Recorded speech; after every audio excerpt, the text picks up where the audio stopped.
ਦੋਸਤੋ, ਸਤਿ ਸ੍ਰੀ ਅਕਾਲ, ਨਮਸਤੇ, ਸਲਾਮ। ਅੱਜ ਮੈਂ ਆਪਣਾ ਤੁਹਾਡਾ ਦੋਸਤ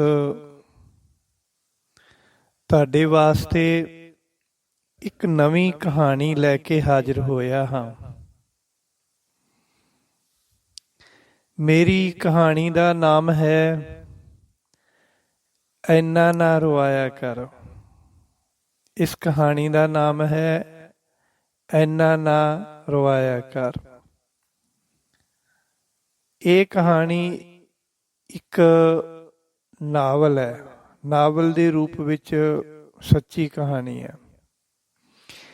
ਇਹ ਕਹਾਣੀ ਬੁਨਿਆਦੀ ਤੌਰ ਉੱਤੇ ਇੱਕ ਸੱਚੀ ਕਹਾਣੀ ਹੈ, ਪਰ ਇਸ ਕਹਾਣੀ ਦੇ ਵਿਚਲੇ ਪਾਤਰਾਂ ਦੇ ਨਾਮ ਕਾਲਪਨਿਕ ਹਨ ਅਤੇ ਸ਼ਹਿਰਾਂ ਦੇ ਨਾਮ ਵੀ ਕਾਲਪਨਿਕ ਹਨ।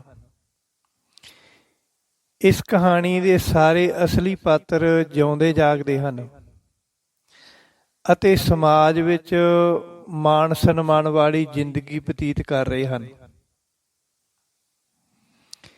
ਇਸ ਕਹਾਣੀ ਦੇ ਨਾਲ ਹੋਰ ਕਿਸੇ ਦੀ ਜ਼ਿੰਦਗੀ ਦਾ ਸੁਮੇਲ ਹੋ ਜਾਣਾ ਕੁਦਰਤੀ ਮੇਲ ਮੰਨਿਆ ਜਾਏਗਾ। ਇਸ ਵਿੱਚ ਲੇਖਕ ਦੀ ਕਿਸੇ ਵੀ ਗੱਲ ਦੀ ਜ਼ਿੰਮੇਵਾਰੀ ਨਹੀਂ ਹੈ। ਇਹ ਕਹਾਣੀ ਆਪਣੇ ਆਪ ਵਿੱਚ ਇੱਕ ਸੱਚੀ ਘਟਨਾ ਹੈ, ਪਰ ਲੇਖਕ ਵੱਲੋਂ ਇਸ ਨੂੰ ਇੱਕ ਨਾਵਲ ਦਾ ਰੂਪ ਦਿੱਤਾ ਗਿਆ। ਇਹ ਨਾਵਲ ਇਸ ਕਹਾਣੀ ਨਾਲ ਸੰਬੰਧਿਤ ਅਸਲੀ ਪਾਤਰਾਂ ਦੀ ਸਹਿਮਤੀ ਨਾਲ ਲਿਖਿਆ ਗਿਆ ਹੈ। ਇਹ ਜੋ ਨਾਵਲ ਅਸੀਂ ਲਿਖਿਆ ਹੈ, ਇਹ ਨਾਵਲ ਇਸ ਕਹਾਣੀ ਨਾਲ ਸੰਬੰਧਿਤ ਜੋ ਅਸਲੀ ਪਾਤਰ ਹਨ, ਅੱਜ ਵੀ ਜਿਉਂਦੇ ਜਾਗਦੇ ਹਨ, ਉਹਨਾਂ ਦੀ ਸਹਿਮਤੀ ਨਾਲ ਲਿਖਿਆ ਗਿਆ ਹੈ ਅਤੇ ਛਪਾਇਆ ਜਾ ਰਿਹਾ ਹੈ। ਮੈਂ ਇਸ ਕਹਾਣੀ ਵਿਚਲੀ ਮੁੱਖ ਪਾਤਰ ਲਾਲੀ ਨਾਮ ਦੀ ਇਸ ਪਾਤਰ ਨੂੰ ਨਿੱਜੀ ਤੌਰ ਤੇ ਜਾਣਦਾ। ਮੈਂ ਇਸ ਲਾਲੀ ਨਾਮ ਦੀ ਪਾਤਰ ਨੂੰ ਨਿੱਜੀ ਤੌਰ ਉੱਤੇ ਜਾਣਦਾ ਹਾਂ। 2 ਮਹੀਨਿਆਂ ਦੇ ਸਾਥ ਨੇ ਅਤੇ 4-5 ਮੁਲਾਕਾਤਾਂ ਨੇ ਸਾਨੂੰ ਇੱਕ ਦੂਜੇ ਦੇ ਬਹੁਤ ਨੇੜੇ ਲੈ ਆਂਦਾ ਸੀ। ਅਸੀਂ ਇੱਕ ਦੂਜੇ ਦੇ ਸੁਭਾਅ ਅਤੇ ਆਦਤਾਂ ਤੋਂ ਚੰਗੀ ਤਰ੍ਹਾਂ ਜਾਣੂ ਹੋ ਗਏ ਸਾਂ। ਇਸ ਕਹਾਣੀ ਵਿਚਲੀ ਪਾਤਰ ਲਾਲੀ ਨੇ ਮੈਨੂੰ ਆਪਣੀ ਕਹਾਣੀ ਸੁਣਾਉਣ ਤੋਂ ਬਾਅਦ, ਦਰਅਸਲ ਵਿੱਚ ਲਾਲੀ ਦਾ ਅਸਲੀ ਨਾਮ ਤਾਂ ਕੁਛ ਹੋਰ ਹੈ, ਪਰ ਇਸ ਕਹਾਣੀ ਦੇ ਵਿੱਚ ਜੋ ਕਾਲਪਨਿਕ ਨਾਮ ਦਿੱਤੇ ਗਏ ਹਨ ਸਾਰੇ ਪਾਤਰਾਂ ਨੂੰ, ਉਹਨਾਂ ਦੇ ਅਸਲੀ ਨਾਮਾਂ ਨੂੰ ਛੁਪਾ ਕੇ। ਸੋ ਇਸ ਕਹਾਣੀ ਵਿਚਲੀ ਲਾਲੀ ਨੇ ਜਦੋਂ ਮੈਨੂੰ ਆਪਣੀ ਕਹਾਣੀ ਸੁਣਾਈ ਤਾਂ ਕਹਾਣੀ ਸੁਣਾਉਣ ਤੋਂ ਬਾਅਦ 1994 ਵਿੱਚ ਹੀ ਇਸ ਨੂੰ ਛਾਪਣ ਦੀ ਇਜਾਜ਼ਤ ਦੇ ਦਿੱਤੀ ਸੀ ਅਤੇ ਕਿਹਾ ਸੀ ਸਮਾਂ ਪਾ ਕੇ ਤੁਸੀਂ ਇਸ ਕਹਾਣੀ ਨੂੰ ਛਪਵਾ ਵੀ ਸਕਦੇ ਹੋ। ਮੇਰੇ ਇਸ ਨਾਵਲ ਦੀ ਮੁੱਖ ਪਾਤਰ ਲਾਲੀ ਨਾਮ ਦੀ ਲੜਕੀ ਹੈ, ਜੋ ਬਹੁਤ ਅਮੀਰ ਘਰਾਣੇ ਨਾਲ ਸੰਬੰਧ ਰੱਖਦੀ ਹੈ ਅਤੇ ਇਹ ਸਾਰੀ ਕਹਾਣੀ ਉਸੇ ਦੇ ਆਲੇ ਦੁਆਲੇ ਹੀ ਘੁੰਮਦੀ ਹੈ। ਸੋ ਆਓ ਦੋਸਤੋ, ਹੁਣ ਆਪਾਂ ਮੇਰਾ ਲਿਖਿਆ ਹੋਇਆ ਪੰਜਾਬੀ ਨਾਵਲ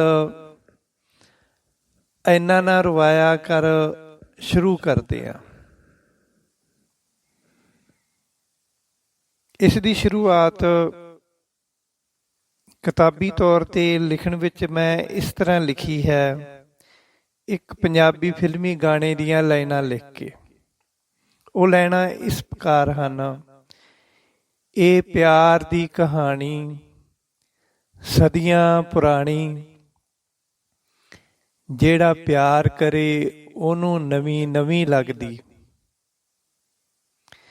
ਇਹ ਪਿਆਰ ਦੀ ਕਹਾਣੀ ਸਦੀਆਂ ਪੁਰਾਣੀ, ਜਿਹੜਾ ਪਿਆਰ ਕਰੇ ਉਹਨੂੰ ਨਵੀਂ ਨਵੀਂ ਲੱਗਦੀ।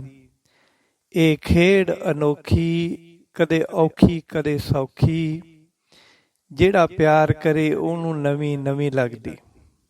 ਦੋਸਤੋ,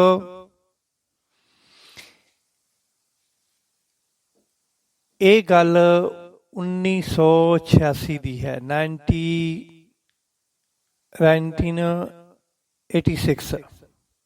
1986 ਦੀ ਗੱਲ ਹੈ। ਲਾਲੀ ਆਪਣੇ ਮਾਂ ਪਿਓ ਦੀ ਲਾਡਲੀ ਧੀ ਸੀ। ਉਹ ਬਹੁਤ ਹੀ ਸੋਹਣੀ ਸੀ। ਉਸ ਦੀਆਂ ਅੱਖਾਂ ਬਹੁਤ ਸੋਹਣੀਆਂ ਤੇ ਮਿਰਗਣੀ ਵਰਗੀਆਂ ਮੋਟੀਆਂ ਮੋਟੀਆਂ ਸਨ।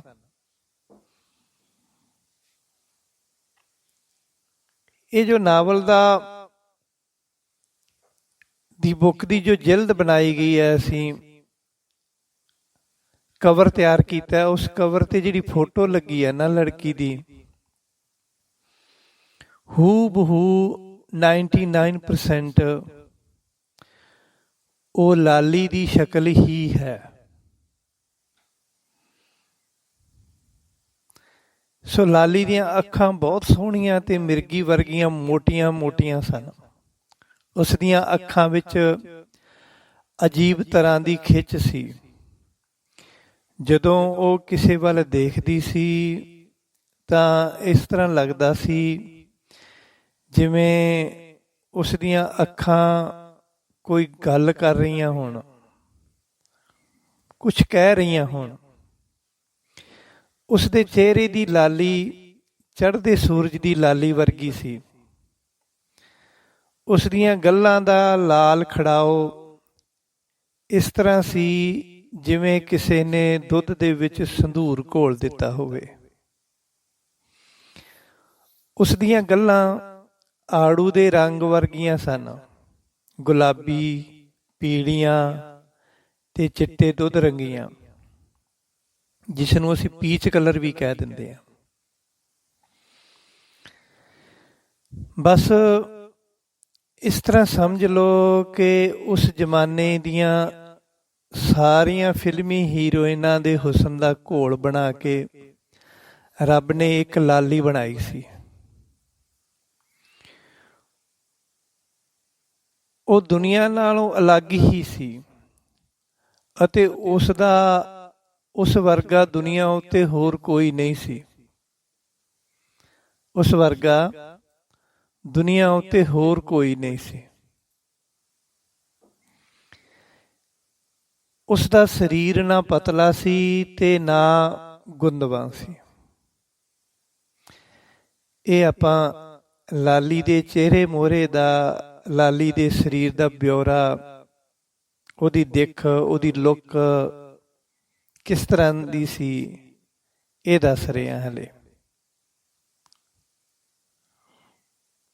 ਉਸ ਦੇ ਸਰੀਰ ਬਾਰੇ, ਉਸ ਦੇ ਸਰੀਰ ਦਾ ਰੰਗ ਰੂਪ ਕਿੰਨਾ ਸੋਹਣਾ ਸੀ, ਨੈਣ ਨਕਸ਼, ਸਰੀਰ ਦੇ ਅੰਗ ਕਿੰਨੇ ਸੁੰਦਰ ਸਨ। ਉਸ ਦਾ ਸਰੀਰ ਨਾ ਪਤਲਾ ਸੀ ਤੇ ਨਾ ਹੀ ਗੁੰਦਵਾਂ ਸੀ। ਬਸ ਗੁੰਦਵੇਂ ਸਰੀਰ ਨਾਲੋਂ ਥੋੜਾ ਜਿਹਾ ਪਤਲਾ ਸੀ। ਉਸ ਦੇ ਸਰੀਰ ਦੇ ਸਾਰੇ ਅੰਗ ਬਹੁਤ ਸੁੰਦਰ ਸਨ। ਉਹ ਸਿਰ ਤੋਂ ਪੈਰਾਂ ਤੱਕ ਸੁੰਦਰਤਾ ਦੀ ਮੂਰਤ ਸੀ। ਲੱਗਦਾ ਸੀ ਜਿਵੇਂ ਉਹ ਸੰਗਮਰਮਰ ਦੀ ਮੂਰਤ ਹੋਵੇ। ਬਸ ਇਸ ਤਰ੍ਹਾਂ ਕਹਿ ਲਵੋ ਕਿ ਉਸ ਦਾ ਤਨ ਵੀ ਸੁੰਦਰ ਸੀ ਅਤੇ ਉਸ ਦਾ ਮਨ ਵੀ ਉਸ ਦੇ ਸਰੀਰ ਵਾਂਗ ਸੁੰਦਰ ਸੀ। ਉਹ ਹਰ ਪਾਸੇ ਤੋਂ ਸੁੰਦਰਤਾ ਦੀ ਮੂਰਤ ਸੀ। ਉਸ ਦਾ ਨਾਮ ਤਾਂ ਗੁਣਰੀਤ ਸੀ, ਗੁਣਰੀਤ ਕੌਰ ਸੀ, ਪਰ ਉਸ ਦੀ ਸੁੰਦਰਤਾ ਨੂੰ ਦੇਖ ਕੇ ਸਾਰੇ ਜਣੇ ਉਸ ਨੂੰ ਬਚਪਨ ਤੋਂ ਹੀ ਲਾਲੀ ਲਾਲੀ ਕਹਿਣ ਲੱਗ ਗਏ ਸਨ। ਅਤੇ ਫਿਰ ਉਸ ਦਾ ਨਾਮ ਲਾਲੀ ਹੀ ਪੱਕ ਗਿਆ ਸੀ। ਉਹਨਾਂ ਦਿਨਾਂ ਵਿੱਚ ਪੰਜਾਬ ਅੰਦਰ ਖਾੜਕੂਆਂ ਸਿੰਘਾਂ ਵੱਲੋਂ ਆਪਣੇ ਹੱਕਾਂ ਦੀ ਆਜ਼ਾਦੀ ਵਾਸਤੇ ਇੱਕ ਲਹਿਰ ਚੱਲ ਰਹੀ ਸੀ ਅਤੇ ਉਹਨਾਂ ਨੇ ਲੋਕਾਂ ਵੱਲੋਂ ਆਪਣੇ ਸੰਘਰਸ਼ ਦੀ ਹਮਾਇਤ ਦਾ ਸਬੂਤ ਲੈਣ ਲਈ ਕੁਝ ਐਲਾਨ ਕੀਤੇ ਸਨ, ਜਿਵੇਂ ਆਪਣੇ ਵਹੀਕਲਾਂ ਦੀਆਂ ਨੰਬਰ ਪਲੇਟਾਂ ਪੰਜਾਬੀ ਗੁਰਮੁਖੀ ਵਿੱਚ ਲਿਖੀਆਂ ਜਾਣ। ਪੰਜਾਬ ਦੇ ਸਰਕਾਰੀ ਤੇ ਪ੍ਰਾਈਵੇਟ ਸਕੂਲਾਂ ਦੇ ਸਾਰੇ ਬੱਚੇ ਨੀਲੀ ਦਸਤਾਰ ਤੇ ਲੜਕੀਆਂ ਨੀਲੀ ਚੁੰਨੀ ਤੇ ਚਿੱਟੀ ਸ਼ਰਟ ਜਾਂ ਕੁੜਤੀ ਅਤੇ ਨੀਲੀ ਪੈਂਟ ਜਾਂ ਨੀਲੀ ਸਲਵਾਰ ਪਹਿਨਣ। ਇਹ ਖਾੜਕੂ ਸਿੰਘਾਂ ਵੱਲੋਂ 1986 ਦੇ ਵਿੱਚ ਪੰਜਾਬ ਦੇ ਵਿੱਚ ਕੁਝ ਰੂਲ ਬਣਾਏ ਗਏ ਸਨ, ਜਿਨ੍ਹਾਂ ਨੂੰ ਲੋਕ ਫੋਲੋ ਵੀ ਕਰਦੇ ਸਨ। ਤੀਜਾ ਸੀ ਦਸਤਾਰਾਂ ਤੇ ਚੁੰਨੀਆਂ ਦਾ ਰੰਗ ਅਦਲ ਬਦਲ ਕਰਦੇ ਰਹਿਣਾ, ਕਦੇ ਨੀਲਾ ਰੰਗ ਤੇ ਕਦੇ ਕੇਸਰੀ ਰੰਗ।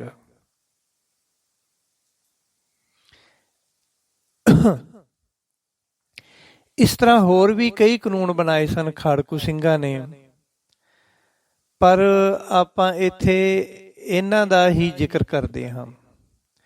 ਖਾੜਕੂਆਂ ਦੇ ਬਣਾਏ ਕਾਨੂੰਨਾਂ ਨੂੰ ਸਾਰੇ ਪੰਜਾਬ ਸਮੇਤ ਪੰਜਾਬ ਨਾਲ ਲੱਗਦੀਆਂ ਹੋਰ ਸਟੇਟਾਂ ਦੇ ਕੁਝ ਹਿੱਸਿਆਂ ਵਿੱਚ ਵੀ ਅਪਣਾਇਆ ਜਾਂਦਾ ਸੀ।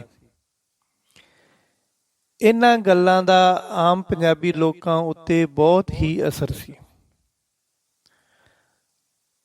ਉਹ ਵੀ ਆਮ ਕਰਕੇ ਕਾਲੀਆਂ ਤੇ ਕੇਸਰੀ ਦਸਤਾਰਾਂ ਬੰਨਣ ਲੱਗ ਗਏ ਸਨ। ਆਮ ਲੋਕ ਵੀ ਆਮ ਕਰਕੇ ਕਾਲੀਆਂ ਤੇ ਕੇਸਰੀ ਦਸਤਾਰਾਂ ਬੰਨਣ ਲੱਗ ਗਏ ਸਨ, ਕਿਉਂਕਿ ਜੂਨ 1984 ਵਿੱਚ ਦਿੱਲੀ ਸਰਕਾਰ ਵੱਲੋਂ ਸਿੱਖਾਂ ਦੇ ਧਾਰਮਿਕ ਸਥਾਨ ਸ੍ਰੀ ਹਰਿਮੰਦਰ ਸਾਹਿਬ ਉੱਤੇ ਮਿਲਟਰੀ ਦਾ ਹਮਲਾ ਕੀਤਾ ਗਿਆ ਸੀ, ਜਿਸ ਦੌਰਾਨ ਸਿੱਖਾਂ ਦਾ ਸਿਰਮੌਰ ਅਤੇ ਸਰਵ ਉੱਚ ਸਥਾਨ ਸ੍ਰੀ ਅਕਾਲ ਤਖਤ ਸਾਹਿਬ ਬੰਬ ਮਾਰ ਕੇ ਢਹਿ ਢੇਰੀ ਕਰ ਦਿੱਤਾ ਸੀ।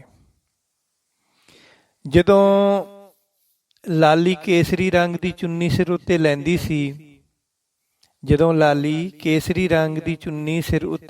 ਸੀ ਤਾਂ ਇਉਂ ਲੱਗਦਾ ਸੀ ਜਿਵੇਂ ਅਸਮਾਨ ਦਾ ਸਾਰਾ ਨੂਰ ਧਰਤੀ ਉੱਤੇ ਉਤਰ ਆਇਆ ਹੋਵੇ, ਜਿਵੇਂ ਰੱਬ ਦਾ ਸਾਰਾ ਨੂਰ ਉਸ ਵਿੱਚ ਹੀ ਸਮਾ ਗਿਆ ਹੋਵੇ। ਜਦੋਂ ਉਹ ਕੇਸਰੀ ਰੰਗ ਦੀ ਚੁੰਨੀ ਦੀ ਬੁੱਕਲ ਮਾਰ ਕੇ ਘਰੋਂ ਬਾਹਰ ਨਿਕਲਦੀ ਸੀ ਤਾਂ ਉਸ ਨੂੰ ਦੇਖ ਕੇ ਹਜ਼ਾਰਾਂ ਲੋਕਾਂ ਦਾ ਦਿਲ ਮਚਲਦਾ ਸੀ। ਕੋਈ ਉਸ ਨੂੰ ਸ਼ਰਾਬ ਦੀ ਬੋਤਲ ਵਾਂਗ ਪੀ ਜਾਣਾ ਚਾਹੁੰਦਾ ਸੀ, ਕੋਈ ਗੁਲਾਬ ਦੇ ਫੁੱਲਾਂ ਵਾਂਗ ਉਸ ਦੇ ਹੁਸਨ ਦਾ ਰਸ ਪੀ ਜਾਣਾ ਚਾਹੁੰਦਾ ਸੀ, ਕੋਈ ਫੁੱਲਾਂ ਦੀ ਬਗੀਚੀ ਵਾਂਗ ਹਵਾ ਬਣ ਕੇ ਉਸ ਨੂੰ ਛੂਹ ਲੈਣਾ ਚਾਹੁੰਦਾ ਸੀ, ਕੋਈ ਉਸ ਨੂੰ ਪਿਆਰ ਦਾ ਸਾਗਰ ਸਮਝ ਕੇ ਉਸ ਵਿੱਚ ਤਾਰੀਆਂ ਲਾਉਣਾ ਚਾਹੁੰਦਾ ਸੀ ਅਤੇ ਕੋਈ ਬਾਰਿਸ਼ ਦੀਆਂ ਬੂੰਦਾਂ ਬਣ ਕੇ ਉਸ ਦੇ ਸੁੰਦਰ ਸਰੀਰ ਉੱਤੇ ਟਪਕਣਾ ਚਾਹੁੰਦਾ ਸੀ। ਪਰ ਲਾਲੀ ਸੁੰਦਰਤਾ ਦੀ ਮੂਰਤ ਹੀ ਨਹੀਂ ਸੀ, ਬਲਕਿ ਉਹ ਤਾਂ ਲੱਜਾ ਦੀ ਵੀ ਮੂਰਤ ਸੀ। ਮਜਾਲ ਹੈ ਕਿ ਉਹ ਆਪਣੀਆਂ ਅੱਖਾਂ ਨੂੰ ਉੱਪਰ ਚੁੱਕ ਕੇ ਕਿਸੇ ਪਾਸੇ ਦੇਖ ਲਵੇ, ਪਰ ਹਾਂ ਕਦੀ ਕਦਾਈ ਉਹ ਕਿਸੇ ਦੁਕਾਨ ਤੋਂ ਸੰਤਰੇ ਦੀਆਂ ਮਿੱਠੀਆਂ ਗੋਲੀਆਂ ਲੈਣ ਲੱਗੀ ਦੁਕਾਨਦਾਰ ਵੱਲ ਦੇਖ ਲੈਂਦੀ ਸੀ ਤਾਂ ਦੁਕਾਨਦਾਰ ਪੈਸੇ ਲੈਣਾ ਹੀ ਭੁੱਲ ਜਾਂਦਾ ਸੀ। ਹਾਈ ਸਕੂਲ ਵਿੱਚ ਮਾਸਟਰ ਸਵਾਲ ਪੁੱਛਣਾ ਭੁੱਲ ਜਾਂਦਾ ਸੀ। ਡਾਕਟਰ, ਮਾਸਟਰ ਤੇ ਦੁਕਾਨਦਾਰ ਇਹਨਾਂ ਸਾਰਿਆਂ ਦੇ ਲਾਲੀ ਨੂੰ ਦੇਖ ਕੇ ਦਿਲ ਵਿੱਚ ਚੀਸ ਜੀ ਪੈਂਦੀ ਸੀ। ਲਾਲੀ 18-19 ਸਾਲ ਦੀ ਭਰ ਜਵਾਨ ਮੁਟਿਆਰ ਸੀ। ਜਦੋਂ ਲਾਲੀ ਕਦੇ ਕਦਾਈ ਕੇਸਰੀ ਚੁੰਨੀ ਦੀ ਬੁੱਕਲ ਮਾਰ ਕੇ ਬਾਜ਼ਾਰ ਵੱਲ ਨਿਕਲਦੀ ਸੀ ਤਾਂ ਉਸਦੇ ਆਉਣ ਦੀ ਖਬਰ ਸਾਰੀ ਮੰਡੀ ਵਿੱਚ ਜੰਗਲ ਦੀ ਅੱਗ ਵਾਂਗ ਫੈਲ ਜਾਂਦੀ ਸੀ।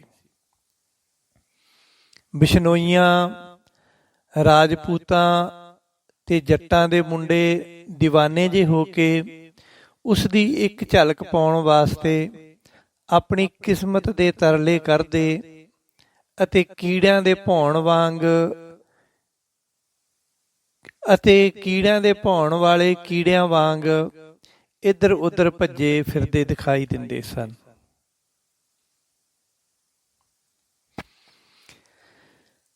ਲਾਲੀ ਸੰਗਰੀਆ ਮੰਡੀ ਦੇ ਰਹਿਣ ਵਾਲੀ ਸੀ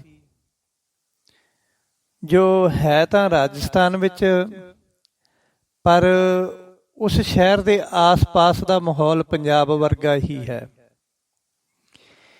ਇਹ ਸੰਗਰੀਆ ਮੰਡੀ ਪੰਜਾਬ ਤੇ ਹਰਿਆਣਾ ਦੇ ਬਾਰਡਰ ਉੱਤੇ ਰਹਿ ਜਾਂਦੀ ਹੈ। ਇਸ ਇਲਾਕੇ ਵਿੱਚ ਉਸਦੇ ਪਿਤਾ ਦੀ ਬਹੁਤ ਇੱਜ਼ਤ ਹੈ। ਉਸਦੇ ਪਿਤਾ ਸਰਦਾਰ ਅਜੈਬ ਸਿੰਘ ਬਰਾੜ ਦੀ, ਲਾਲੀ ਦੇ ਪਿਤਾ ਸਰਦਾਰ ਅਜੈਬ ਸਿੰਘ ਬਰਾੜ ਦੀ ਸੰਗਰੀਆ ਮੰਡੀ ਵਿੱਚ ਆੜਤੀ ਦੀ ਦੁਕਾਨ ਹੈ ਅਤੇ ਉਸਨੇ ਆਪਣੇ ਮਿਲਾਪੜੇ ਤੇ ਲਿਆਕਤ ਵਾਲੇ ਸੁਭਾਅ ਨਾਲ ਇਸ ਇਲਾਕੇ ਦੇ ਕਿਸਾਨਾਂ ਨੂੰ ਆਪਣਾ ਬਣਾ ਰੱਖਿਆ। ਉਂਝ ਸਰਦਾਰ ਅਜੈਬ ਸਿੰਘ ਪਿੰਡ ਹਾਥੀਆਂ ਵਾਲੇ ਦੇ ਰਹਿਣ ਵਾਲਾ ਹੈ, ਜੋ ਮਟੀਲੀ ਮੰਡੀ ਦੇ ਬਿਲਕੁਲ ਨਾਲ ਲੱਗਦਾ ਹੈ। ਉਸ ਦੀ ਸਾਰੀ ਜ਼ਮੀਨ ਜਾਇਦਾਦ ਹਾਥੀਆਂ ਵਾਲੇ ਪਿੰਡ ਵਿੱਚ ਹੀ ਹੈ। ਉਸ ਦੇ ਖਾਨਦਾਨ ਦਾ ਪਿਛੋਕੜ ਬਹੁਤ ਸਰਦੇ ਪੁੱਜਦੇ ਘਰ ਦੇ ਨਾਲ ਸੰਬੰਧ ਰੱਖਦਾ ਹੈ। ਉਸ ਕੋਲ ਹਾਥੀਆਂ ਵਾਲੇ ਪਿੰਡ ਵਿੱਚ 30 ਮੁਰੱਬੇ ਜ਼ਮੀਨ ਹੈ, ਯਾਨੀ 750 ਏਕੜ ਜ਼ਮੀਨ ਹੈ।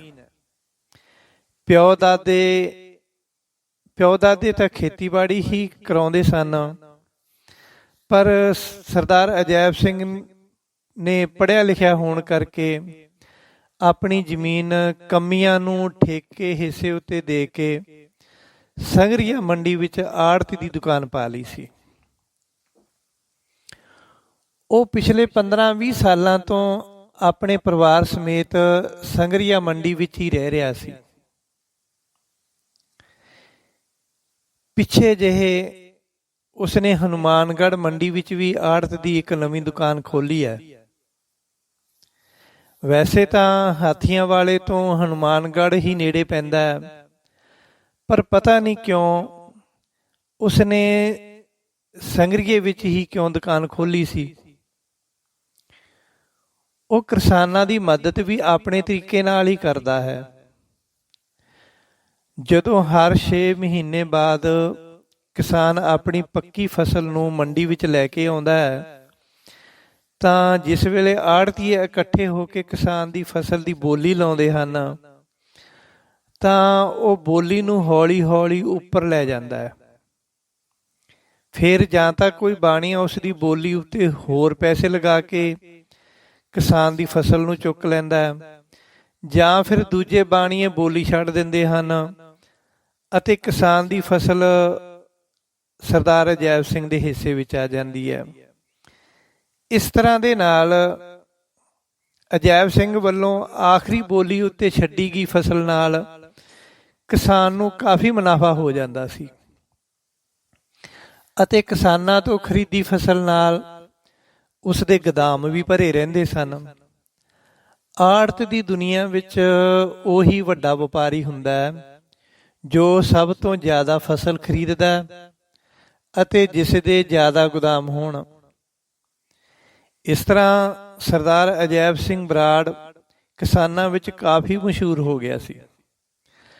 ਹਰਿਆਣੇ ਵਿੱਚੋਂ ਚੁਟਾਲੇ ਤੱਕ ਦੇ ਕਿਸਾਨਾਂ ਨੇ ਉਸ ਨਾਲ ਆੜਤ ਕਰ ਲਈ ਸੀ ਅਤੇ ਪੰਜਾਬ ਵਿੱਚੋਂ ਭਾਵਵਾਲੀ ਤੱਕ ਦੇ ਕਿਸਾਨਾਂ ਨੇ ਉਸ ਨਾਲ ਆੜਤ ਕਰ ਲਈ ਸੀ।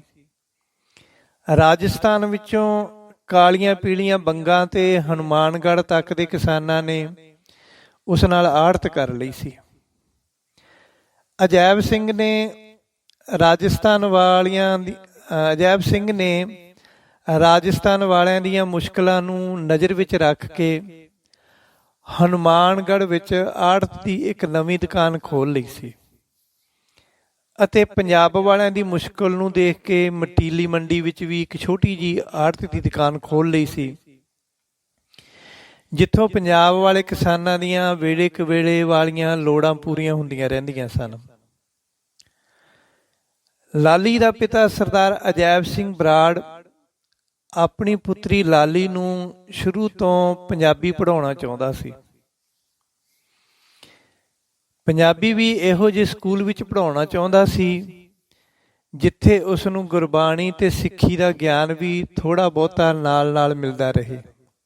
ਇਸ ਵਾਸਤੇ ਉਸਨੇ ਲਾਲੀ ਦੀ ਮੁੱਢਲੀ ਸਿੱਖਿਆ ਬਾਰੇ ਆਪਣੇ ਸਹੁਰਿਆਂ ਨਾਲ ਗੱਲਬਾਤ ਕੀਤੀ, ਕਿਉਂਕਿ ਸੰਗਰੀਆ ਮੰਡੀ ਵਿੱਚ ਪੰਜਾਬੀ ਨਾਲ ਜੁੜੇ ਰਹਿਣ ਦੀ ਅਤੇ ਸਿੱਖੀ ਦੀ ਜਾਣਕਾਰੀ ਵਾਲਾ ਕੋਈ ਵਿਦਿਅਕ ਅਦਾਰਾ ਨਹੀਂ ਸੀ। ਉਸ ਦਾ ਸਹੁਰਾ ਪਰਿਵਾਰ ਮੰਡੀ ਡੱਬਵਾਲੀ ਵਿੱਚ ਰਹਿੰਦਾ ਸੀ, ਪਰ ਉਂਝ ਉਹ ਪਿੰਡ ਮਿੱਡੂ ਖੇੜੇ ਦੇ ਰਹਿਣ ਵਾਲੇ ਸਨ, ਜੋ ਮੰਡੀ ਡੱਬਵਾਲੀ ਤੋਂ 10 ਕੁ ਮੀਲ ਉੱਤੇ ਹੈ ਅਤੇ ਡੱਬਵਾਲੀ ਤੋਂ ਹਬੋਰ ਵਾਲੀ ਸੜਕ ਉੱਤੇ ਇਹ ਪਿੰਡ ਮਿੱਡੂ ਖੇੜਾ ਹੈ।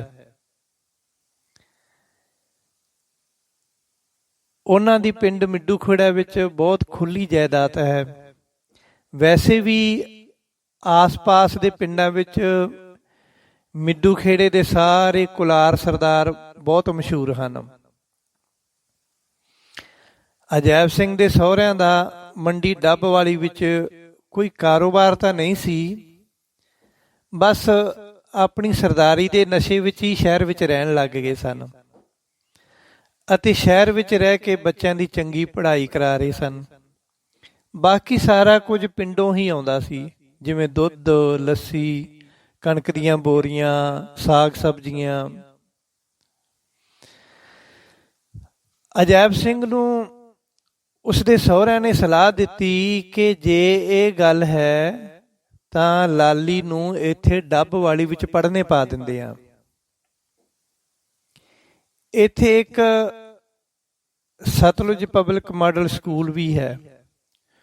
ਉਹ ਪੰਜਾਬੀ ਤਾਂ ਪੜ੍ਹਾਉਂਦੇ ਹਨ, ਪਰ ਸਿੱਖੀ ਬਾਰੇ ਕੋਈ ਜਾਣਕਾਰੀ ਨਹੀਂ ਦਿੰਦੇ, ਕਿਉਂਕਿ ਉਹ ਇੱਕ ਈਸਾਈ ਸਕੂਲ ਹੈ। ਪਰ ਇੱਥੇ ਵੱਡੇ ਗੁਰਦੁਆਰੇ ਵਿੱਚ ਵੀ ਇੱਕ ਦਸ਼ਮੇਸ਼ ਪਬਲਿਕ ਮਾਡਲ ਸਕੂਲ ਵੀ ਹੈ, ਜਿੱਥੇ ਪੰਜਾਬੀ ਪੜ੍ਹਾਈ ਜਾਂਦੀ ਹੈ ਤੇ ਨਾਲ ਨਾਲ ਸਿੱਖੀ ਦੀ ਜਾਣਕਾਰੀ ਵੀ ਦਿੱਤੀ ਜਾਂਦੀ ਹੈ। ਕਈ ਬੱਚੇ ਕੀਰਤਨ ਸਿੱਖਣ ਦੀਆਂ ਕਲਾਸਾਂ ਵੀ ਲੈਂਦੇ ਹਨ। ਇਹ ਸੁਣ ਕੇ ਅਜੈਬ ਸਿੰਘ ਨੂੰ ਬਹੁਤ ਖੁਸ਼ੀ ਹੋਈ ਅਤੇ ਉਸਨੇ ਸਹੁਰਿਆਂ ਦੀ ਸਲਾਹ ਨਾਲ ਦਸ਼ਮੇਸ਼ ਪਬਲਿਕ ਮਾਡਲ ਸਕੂਲ ਵਿੱਚ ਲਾਲੀ ਦਾ ਦਾਖਲਾ ਕਰਵਾ ਦਿੱਤਾ। ਉਸ ਵੇਲੇ ਲਾਲੀ 4-5 ਸਾਲ ਦੀ ਸੀ। ਦੋਹਾਂ ਪਰਿਵਾਰਾਂ ਨੇ ਮਿਲ ਕੇ ਇਹ ਸਲਾਹ ਕੀਤੀ ਕਿ ਲਾਲੀ ਆਪਣੇ ਨਾਨਕੇ ਘਰ ਵਿੱਚ ਰਹਿ ਕੇ ਹੀ ਪੜ੍ਹੇਗੀ ਅਤੇ ਅਜੈਬ ਸਿੰਘ ਹਰ ਸ਼ਨੀਵਾਰ ਦੀ ਸ਼ਾਮ ਨੂੰ ਲਾਲੀ ਨੂੰ ਸੰਗਰੀਏ ਤੋਂ ਲੈ ਜਾਇਆ ਅਜੈਬ ਸਿੰਘ ਹਰ ਸ਼ਨੀਵਾਰ ਨੂੰ ਲਾਲੀ ਨੂੰ ਸੰਗਰੀਏ ਲੈ ਜਾਇਆ ਕਰੇਗਾ ਅਤੇ ਸੋਮਵਾਰ ਸਵੇਰੇ ਸਵੇਰੇ ਸਕੂਲ ਵੇਲੇ ਤੋਂ ਪਹਿਲਾਂ ਹੀ ਉਹ ਲਾਲੀ ਨੂੰ ਸਿੱਧਾ ਸਕੂਲ ਵਿੱਚ ਛੱਡ ਜਾਇਆ ਕਰੇਗਾ।